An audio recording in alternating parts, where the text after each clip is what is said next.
Now, today, we're going to talk to Anne about her trip to Portugal.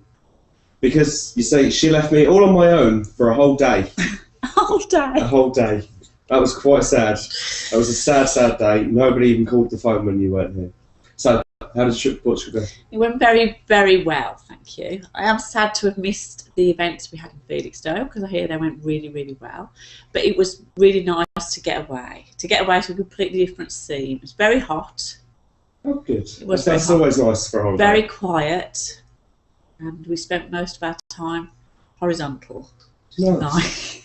So you've been off in the sun for a few days, and now I'm going off to Scotland for a couple of weeks. Yeah. Which is probably going to be really snowy.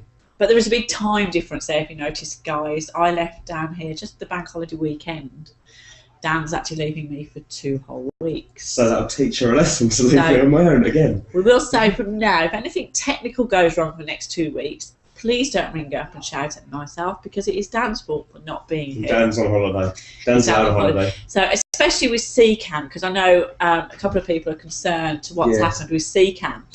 But we are endeavouring to fix this. We've actually got CCAMs over. Yeah, we've got some lovely new cameras that are going to make CCAM a lot And clearer. they'll be up before I'm back. Yeah, they may well be up, hopefully. We're going to have them put up. But it's going to make the picture a lot better. If you could just bear with us for the time being while the switchover's happening, we should make things better, shouldn't it? Yeah, that's the CCAM issue. Right, and while you're away in the sun and you know, just relaxing, we had the elections on over here, didn't we? You did. You did. You're going to have to tell me what went on because I was in Portugal. Because you were in Portugal and you looked at the teletext. I did. And I don't pay too much attention, to be fair. Well, basically not a lot of any interest. Felixstowe stayed exactly as it was. Brilliant. And so did the Trimleys, which was with Mr. John Goodwin, who we had in here. Oh, yeah. And that stayed the same, and Mr. Nick Barber, who unfortunately couldn't be coming here. But so it stayed the same. Interesting to why it stayed the same, because as a lot of people know, a lot of Conservatives lost seats throughout the country. Mm-hmm. We didn't have a UKIP member standing, which would have been interesting to see if we'd have gone that way. I don't know why. I mean, I've got nothing against it staying the same at all. No, I think, really nice I think guys. A lot of people in Felixstowe are just scared of change. It could be that, do you think? You know, with the Tesco and all that sort of stuff, everybody's like, oh, no, no, no, no, no. That tends to be the older generation, no disrespect. No. But it does tend to be the older generation that don't want that don't change. like the change. They say Felixstowe's a bit of a retirement seaside centre. It is. And there's more and more young people that are like, oh, yeah, we should do this, we should do that, and we should. But I think the problem there being, which is actually something that I spoke to Mike Nimney about last week, which is interesting, I'd like to know, is that the younger generation don't really go and vote. No. So therefore you can't get a true reflection of what the younger people in Felixstowe want because they just say, oh, it's not worth it. Well, maybe it would have been. But I think that's down to what you learn in school. Yeah. I mean, you go through school and you don't actually get taught anything useful in life, like how to apply for a job or how to do your taxes, how to vote, who to vote for, what it's all about. What you would look at. You don't get told any of that, which I think makes school completely irrelevant to an extent, because once you leave, you're screwed. So they should do like a life studies class. Where that would be good. You know, you can learn how to fill in tax returns and all that sort of stuff. And real world stuff. Real world stuff. How to apply for a loan, you know, how to go for a mortgage and all this, that and the other. Yeah, how to manage your finances. It's all right doing all these special maths, but to actually manage your finances as in it's a different story. What you need to come in and what needs to go out. Because I think young people as well have got this, I know mine have, this real hardship of trying to move out. That is a big issue, isn't it, at the minute? With deposits and rent deposit schemes that don't seem to work. Because the criteria you have to meet is, you know, I mean, it's nearly down to hair colour and eye colour. I'm not being funny, but, you know, it's very strict, isn't it? If you're not right in that border, you're not going to get it. Yeah, you're not going to get it. So, and then it's managing to earn enough to manage all your bills, your TV licenses. You know, me and Grant, we've moved out and we've moved back in, and it's a struggle. It's not easy. Yeah. Well, I had we've three. Both, moved in now, moved back in. Yeah. And 3 move out, and I've had 2 come back since I moved to a smaller house, which doesn't make life easy. But they can't cope, you know. You couldn't manage, and you know, it's hard. Don't think you're going to be moving to Scotland though. No, I don't think I'm going to be moving to Scotland. No. I don't think I could live over there. No, because you need to come back. That's a little bit of a different world. Yeah, it probably is, isn't it? Actually, they live very different. I mean, I want to move to America, as you know, anyway. Yeah, and take my son. Your son wants to come with me. That's his decision entirely. Yes, he does. No, and I'd be really great if he goes go, because although I will miss him crazy, so it's not worth saying, I wouldn't. It's a good lifestyle. I want to see him succeed. There you go, Grant. I was right. You were wrong. Yeah, I want to see him succeed, and to see him out there succeeding and enjoying life. That's what every parent wants. Yeah. To see their kids. And we're better to do it than America. We're better to do it than America. And we've got friends over there. We've got jobs that we can easily get. And yeah.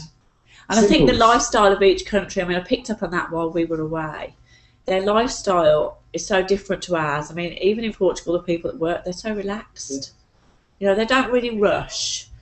And, you know, to sit there and see a lady, and goodness me, she must have been in her 80s, off down to the seafront with her bucket, and she's showing me this little utensil she had, and she's doing this, and I was sort of, and my brother-in-law said she's going to fetch clams, which she did. She went off down, and I forgot all about her, sat there for a couple of hours. She came back with this bucket full, and she will basically go and prepare the food for her and her relatives, her contribution. You know, they live very basic. We're all about money, this and that and the other. And they work to live, not live to work. They do, yeah. You know, she went off down there and scraped all these clams. I mean, I wouldn't have time to do something like that here. If you told me I could go to Tesco and get the food, but I had to stand there for 2 hours, I'm not going to do that. Yeah. You know, so they live differently. And they I think, just chill out. Yeah. That's what me and Grant are like. We're just chilled. There must be less stress, though. There must be more, definitely. You know, less heart attacks and what have you. But then again, it would be very easy to slip into a lifestyle of really sitting in a bar and not doing a lot in the sun. I think you'd have to be strong. You have to be strong. Yeah, but a lot of them that live over there and work over there, they don't really drinks, you know, anything like that. No, they don't really. It was more the tourists. The locals just look at you as you're holiday makers. Yeah. You know, typical British. Yeah. We like to hold up the... But, no, over here, living in Felix, it's like, you know, what guys like do, like, pretty much every weekend, just out drinking this, that, and the other, because there is nothing else to do. Generation, Whereas when we were in America, me and Grant, you know, we had a few beers, that was it. Yeah, because you were out doing things. It was literally a case of we could go out, do this, that, and the other, and even if we weren't doing anything, we could just sit outside and go in the pool and that. But that's why, again, we can... Oh, hello, darling, my little girl. That's why we come back to this about Felixstowe changing. And, you know, we need more things for young people, in my opinion. We need, you know, I know it's a terrible thing about Spa shutting down, but I think there's other issues as well that need looking at, as in, there's nothing here, one, to attract families. There's nothing really to attract any sort of holiday makers. No. And there's nothing here for our kids. Our kids are growing up and moving away, like you're talking about going to America. Yeah. Our kids are moving away, and you know, now what would keep a lot of them here is a parkour centre. It would. Going back but we've tried applying for funding for that over and over again. We've tried for years. And nobody will have it because they just don't believe in the older generation, as far as I'm concerned, just because of the people that we've dealt with. But the people, if you look at the parkour centres all across the country... A lot of people that want to help can't help. No. And the people that can help don't want to help. Yeah. So it's a difficult situation. And there is places where we could put them. We get told there's no space, but we have named several, haven't we? Yes, we have. There's loads of space. And it would invite people in from all over Europe, because parkour is massive in Europe. So you know, we've got our own qualified people to teach this. We have loads of money in, but obviously that's not what the Felixstowe want. And that's why now, which is why we'll move and do it somewhere else. Moving away slowly. We want to move away and start a new life. Well, we're going to actually make something of it. Yeah, which is a shame, because Felixstowe stays stuck in the... Yeah, but it could have had a name come from it.